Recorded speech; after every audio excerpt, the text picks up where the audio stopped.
আজকে আমাদের দীঘা ভ্রমণের ফার্স্ট দিন।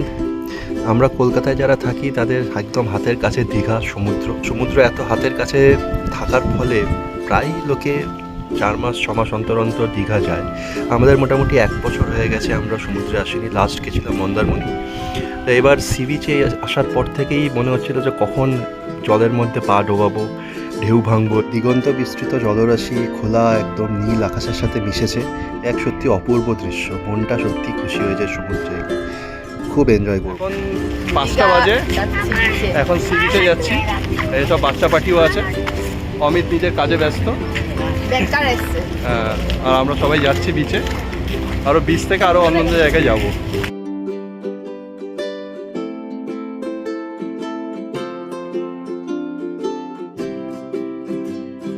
আগেই বলেছি আমাদের হোটেলটি ঢেউসাগরের কাছে, তো ওখান থেকে সি বিচ বেশি দূর না, 5-7 মিনিট একটু হেঁটে। তো আমরা ঝাউ বাগানের ভেতর দিয়ে, সুন্দর পাকা রাস্তা আছে, বাঁধানো রাস্তা, তার ভেতর দিয়ে আমরা সমুদ্রের দিকে এগিয়ে চলেছি।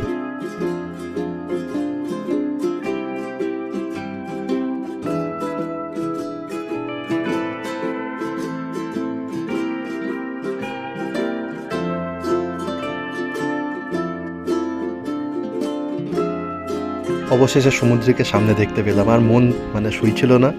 চটপট বোল্ডারের উপর দিয়ে রাস্তা বানিয়ে নেমে পড়লাম একদম বালির ওপরে। এখানে দেখো অলরেডি সবাই চলে এসছে, জলের মধ্যে সবাই দাঁড়িয়ে ঢেউ ভাঙার চেষ্টা করছে। আমাদের অ্যাকচুয়ালি স্নান করার কোনো প্ল্যান নেই, তো আমরা আজকে শুধু ঢেউ ভাঙবো। আর বাচ্চারাও নেমেছে, নুপু একটু ভয় পায়, তো সেই জন্য ওর ভয় কাটানোটা একটু বেশি দরকার। মোটামুটি ও দেখছি যে মার হাত ধরে এনজয় করছে, আর আমি চারদিকে লেন্সটা ঘুরিয়ে দেখছি অপরূপ সৌন্দর্য। এখন মোটামুটি 5টা বাজে, একটু পরে সূর্যদেব অস্ত যাবেন, কিন্তু সূর্যের যে গোলাপি আভাটা জলের উপরে রিফ্লেকশন হয়ে পড়েছে সেটা কিন্তু দারুণ লাগছে। আমি বেশ অনেকগুলি ছবি তুললাম। অনেক দিন পরে এরকম একটি সুন্দর বিকেল পেয়েছি, তাই সুযোগে সদ্ব্যবহার করে আমি আর অতসী বেশ কয়েকটি ছবি তুললাম। খুব ভালো লাগছে, বাচ্চাকে নিয়ে এসেছি সমুদ্রে, খুব সুন্দর এনজয় করছি, আর খুব ঠান্ডা হাওয়া। যেহেতু আজকে উইকেন্ড, সেজন্য সি বিচে প্রচুর লোক এসছে। আমরা বিকেলবেলা দেখছি এখন প্রচণ্ড ভিড়। আর এখানে দেখছি যে নুপু মোটামুটি ওর ভয় কেটে গেছে, ও বেশ জলটাকে এনজয় করছে। ঢেউগুলো যখন আসছে ও তখন ছুটে ছুটে একটু সামনের দিকে এগিয়ে যাচ্ছে, আবার যখন জলটা চলে যাচ্ছে তখন বেশ ফার্মলি দাঁড়িয়ে আছে। জলটা ওর পায়ের নিচ দিয়ে যে বেরিয়ে যাচ্ছে সেটাও নোটিস করছে, এটা ভালো লাগছে। আর ও এখন বালি নিয়ে খেলছে, কাদা বালি এগুলো নিয়ে খেলছে। অমিত দুটো বাচ্চাকে নিয়ে দাঁড়িয়েছে, ও বেশ এনজয় করছে, অন্যান্য বাকিরাও খুব সুন্দর এনজয় করছে। মোটামুটি বিকেলটা ভালো কাটলো। এবার সন্ধ্যা হয়ে গেছে, বাড়ি ফিরতে হবে, সেজন্য আমরা একটু মার্কেটের ভেতর দিয়ে যাচ্ছি। রাস্তার দু সাইডে দেখতে পাচ্ছি প্রচুর ধরনের মাছ সুন্দর করে রাখা আছে, যেগুলো ইচ্ছে করলে যে কেউ অর্ডার দিয়ে ভাজিয়ে ইভিনিং স্ন্যাক্স হিসেবে খেতে পারবে। এখানে ক্র্যাব দেখতে পাচ্ছি, অক্টোপাস আছে, আর বিভিন্ন রকমের পমফ্রেট, আরও নানা রকমের চিংড়ি টিংড়ি মাছ আছে। তবে এগুলো খুব একটা দেখে হাইজেনিক মনে হলো না। তোমরা যদি খেতে চাও তাহলে দেখে শুনে চিন্তাভাবনা করে খেও, কারণ যদি পেট খারাপ হয় তাহলে কিন্তু পুরো যাত্রাটাই মাটি হয়ে যাবে। অবশেষে আমরা মোটামুটি হোটেলের উদ্দেশ্যে যাওয়ার জন্য একটি গাড়ি দেখছি। এখান থেকে 10-15 মিনিট লাগবে। আমরা বেশ অনেকটা সি বিচ ধরে হেঁটে এসেছি, তো একটা গাড়ি নিয়ে আমরা হোটেলের দিকে এখন ফিরছি। বেশ অনেকটা হাঁটাহাঁটি হয়েছে, তাই একটু হোটেলে গিয়ে বিশ্রাম নেব।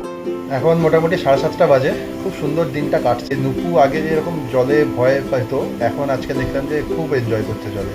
এটা আমাদের একদিক থেকে একটা খুব বড় রিলিফ, কারণ আমরা অনেক সি বিচে গেছি কিন্তু ভয়ে নামতো না জলে, আর সেটার জন্য আমাদের সি বিচে স্নান করা হতো না অথবা এনজয় করা হতো না, ঢেউ খুব ভয় পেত। কিন্তু এখন দেখছি যে ভয়টা কেটে গেছে, সেটা ভগবানের দয়ায় খুব ভালো একটা ইঙ্গিত আর কি।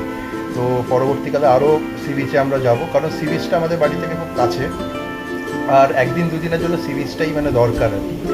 তো বাচ্চা ভয় পেত বলে অতটা আমরা প্রেফার করতাম না, কিন্তু এবার থেকে আরও বেশি করে সি বিচে ঘুরবো। অন্যান্য জায়গায় তো ঘোরা প্ল্যান তো আছেই। আর এখন আমরা রুমে এসেছি সি বিচ থেকে। এখন আমরা স্ন্যাক্স অর্ডার দিয়েছি, স্ন্যাক্স আসবে, স্ন্যাক্স খাবো, তারপর আরেকবার সুইমিং পুলে যাওয়ার প্ল্যান আছে। তারপরে ডিনার টিনার তো এইসব ব্যাপার আছে। মোটামুটি আজকে অনেক রাত জাগার প্ল্যান আছে, অনেকক্ষণ রাত জাগবো। মোটামুটি দিনটা ভালোই কাটছে ভগবানের দয়ায়, সবার শরীর সুস্থ থাকুক এইটুকু। আর কাল তো সারাদিন আছে ফ্রি, তো অনেক জায়গায় ঘোরার প্ল্যান আছে, এখানে অনেক কিছু জায়গা দেখার আছে। রাতের ডিনার আমি অর্ডার দিয়ে দিয়েছি অলরেডি। বাচ্চারা সারাদিন ঘুমায়নি, তো ওরা একটু তাড়াতাড়ি ডিনার করতে চাইছে, তো ডিনারটা ওরা করে নিই, তারপর আমরা আস্তে আস্তে স্ন্যাক্স খাবো। আমাদের ডিনার করতে করতে 10টা 11টা বেজে যাবে। তো রাত বাকি বাদ বাকি, এখন রেস্ট নিয়ে নিচ্ছে। 1টার দিকে বাচ্চাদের ডিনারের জন্য অর্ডার দিয়ে দিলাম, রুমে এসে খাবার দিয়ে গেল, সাদা ভাত, আলু ভাজা আর ডাল। বাচ্চাদের জন্য হালকা খাবারই খাওয়াচ্ছি, কারণ ওদের পেটটা ঠিক রাখা খুবই দরকার হয়ে পড়েছে। যতক্ষণ বাচ্চারা খাওয়া দাওয়া করছে, ডিনার করছে, আমি একটু ওপরে চলে এলাম একদম পুলের কাছে। এখানে দেখছি যে খুব সুন্দর করে লাইট দিয়ে সাজানো, জায়গাটা খুব দারুণ লাগছে। এখানে প্রচুর লোক এখানে মস্তি করছে, এনজয় করছে, ড্রিঙ্কস করছে, হুক্কার ব্যবস্থা আছে, সব রকমেরই এনজয়মেন্টের ব্যবস্থা আছে। আর যেহেতু একদম পুলটা টপ ফ্লোরে, প্রচণ্ড হাওয়া আসছে, খুব দারুণ লাগছে। আমি এখানে একটু বসলাম, একটু দৃশ্য দেখলাম, তারপরে আস্তে আস্তে আমি নিচে গেলাম, কারণ খাওয়া দাওয়ারও ব্যাপার আছে। 9:30 10টা বাজে, আমরা ডিনার অলরেডি অর্ডার করে দিয়েছি। ডিনার খাওয়ার পরে একটু ব্যালকনিতে এলাম, কারণ এখানেই আমরা এখন আড্ডা মারবো আরও 2-3 ঘন্টা। তো এখানে আস্তে আস্তে দেখছি যে রাস্তাটা খুব বিজি ছিল, কিন্তু সময়ের সাথে সাথে একদম নিঝুম হয়ে যাচ্ছে। আজকের দিনটা খুবই সুন্দর কাটলো, আরও একটা দিন পড়ে আছে কালকে, অনেক কিছু প্ল্যান আছে। আপাতত আজকের জন্য ভিডিওটা এখানেই শেষ করছি আমি। যদি তোমাদের ভিডিওটা ভালো লেগে থাকে তাহলে অবশ্যই লাইক, কমেন্ট আর শেয়ার করো। অবভিয়াসলি তোমরা দীঘাতেই এসছো, কমেন্ট সেকশনে জানিও তোমাদের এক্সপিরিয়েন্স কেমন দীঘায়। আর যদি ভিডিওটা ভালো লেগে থাকে তাহলে অবশ্যই চ্যানেলটাকে সাবস্ক্রাইব করে দিও, আরও নতুন নতুন ভিডিও আসতে চলেছে। সবাইকে আজকের জন্য টাটা, শুভরাত্রি, গুড নাইট।